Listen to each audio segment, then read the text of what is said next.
Selamat datang di podcast Jurnal Lembu dan bersiaplah untuk mendengarkan banyak kisah di dalam podcast gua. Semoga bermanfaat dan silakan untuk berbagi kepada orang lain. Salam dari gua, Lembu Tambun.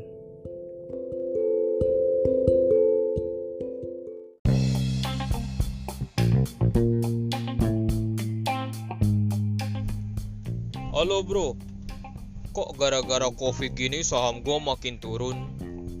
Halo, ketemu lagi dengan gue Lembu Tambun di Jurnal Lembu sore-sore siaran. Dan kebetulan pas banget ada temen gue tadi nanya, dia nunjukin sahamnya pada minus ya. Sama lagi turun juga, mengalami penurunan ya. Dan punya temen gue ini drastis juga turunnya ya. Apalagi lagi booming juga, lagi viral di konten-konten creator ya, para YouTube bicarain soal BRI, saham BRI yang lagi turun banget. Dan akhirnya seharian ini gue juga salah satunya mengulik, mencari tahu ya. Jadi gue juga masih sebagai investor masih terus belajar. Dan ternyata gue makin tahu penting banget kalau kita membeli saham, sebuah saham itu harus cari tahu dulu saham ini kepemilikannya investor asing apa investor lokal. Nah gitu. Oke, kita bahas dulu ya. Salah satunya gue mau ngucapin dulu thanks buat support selama ini dari rti.co.id, lalu juga dari podcast gue Anchor, terus kemudian dari Spotify yang juga udah publikasi podcast gue, terus kemudian idnfinancials.com, thank you banget informasinya, dan juga dari IDX yang banyak juga banyak informasi di sana yang akhirnya sampai saat ini gue jadi makin banyak berkembang, terus belajar dan belajar terus, nggak pernah berhenti ya. Jadi jangan pernah berhenti untuk terus belajar ya. Oke, kita lanjut. Kita ngambil contoh kasus yang lagi viral, yaitu BBRI. Kenapa turun terus ya gitu. Banyak orang akhirnya bilang bahwa BBRI investor asingnya turun. Problemnya kita sebagai investor pemula yang mungkin udah nyemplung, udah terpaksa beli saham BBRI, cari taunya bagaimana sahamnya. Nah oke, gue langsung tipsnya aja. Pertama, kalau lo buka rti.co.id, nah di sana lo bisa lihat kepemilikan dari saham BBRI itu siapa gitu. Nah lo klik aja rti.co.id, kemudian lo masukin BBRI. Nah nanti data itu keluar BBRI ya. Terus kemudian habis itu, nah di situ ada shareholder ya kan, tulisan shareholder. Nah berapa komposisi yang miliknya rakyat ya, masyarakat maksudnya, dan berapa komposisinya milik bank negara sendiri ya. Miliknya negara berapa persen, terus kemudian milik masyarakat itu berapa persen. Nah nanti lo lihat sendiri di situ berapa persen. Problemnya lagi adalah di dalam masyarakat itu ada macam-macam ya. Shareholdernya itu bukan semuanya punyanya lokal, bukan, tapi ada lagi di dalam shareholder composition. Nah ya, kalau misalnya lo mau nyari, misalnya udah tahu di situ rti.co.id itu tulisannya masyarakat. Nah setahu gue cari caranya kepemilikannya siapa di dalam itu, investor lokalnya berapa persen, investor asingnya berapa persen. Nah caranya gampang banget. Kalau kita lagi ngomongin BRI, lo ketik aja di Google. Sekarang Google Mbah Google terima kasih ya, udah banyak bantu. Lo ketik aja shareholder composition BBRI. Nah nanti datanya tuh keluar ya.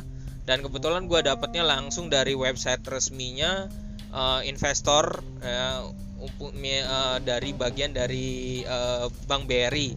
Nah nanti di dalam situ akan kelihatan shareholder. Lo ketik aja di Google shareholder composition BBRI. Nanti datanya situ keluar, lalu lo akan tahu siapa sebenarnya, berapa persen investor lokal dan berapa persen investor asing.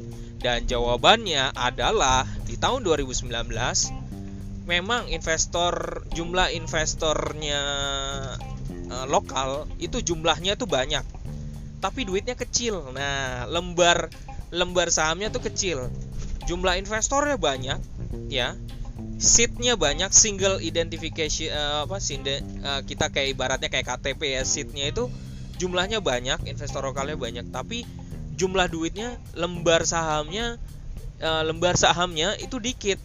Sedangkan kalau yang dari investor asingnya itu dia lembar sahamnya tuh banyak, tapi jumlah seatnya tuh sedikit. Jadi kayaknya sih banyak yang dikelola ya, jadi banyak duit yang dikelola ya. Nah, jadi kita jadi makin tahu ternyata di dalam masyarakat itu, dalam kata investornya dari masyarakat itu masih kebagi lagi investor lokal atau investor dari luar negeri, dari asing. Dan kebetulan karena banyak yang keluar yaitu investor asingnya, jadi dari situ kita bisa tahu. Nah, pesan apa yang kita bisa ambil dari sini?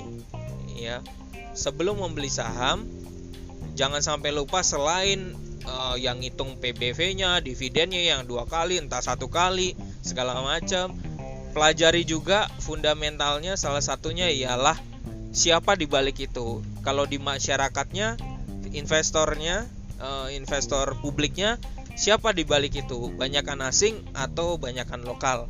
Nah, kita perlu pelajari itu. Cara ini bisa dipraktekkan juga misalnya untuk ngetahuin UNVR, ya, Unilever atau bank lain. Kan ada bank yang salah satunya yang gua tahu yang turun juga drastis adalah Bank BNI, ya, BBNI. Nah, lo coba praktekin cara yang sama untuk mengetahuinya. Mungkin demikian dulu. Kalau misalnya kurang jelas, langsung WA gue aja. Mungkin gue bisa bantu apa yang memang lo perluin sebisa gue. Dan karena gue juga masih terus belajar dan belajar terus. Dan thank you udah dengerin podcast gue. Semoga ini berharga banget buat kita bersama, sukses bersama sebagai seorang investor. Kalau gue pribadi ditanya apakah tetap tetap megang BRI atau enggak, ya paling enak kalau bisa megang harga bawah, intinya gitu ya. Terus kalau masih ada dana, ya beli perlahan, cicil perlahan, average down. Tapi kalau you punya, karena gue tahu banget ada orang yang punya sekuritas banyak banget ya. Nah, lo bisa beli kalau dana lo ada di berbagai sekuritas itu untuk cicil-cicil bawah terus. Oke, salam dari gua Lembu Tambun, hanya di Jurnal Lembu. Sore-sore siaran, lagi hujan nih. Thank you, bye-bye.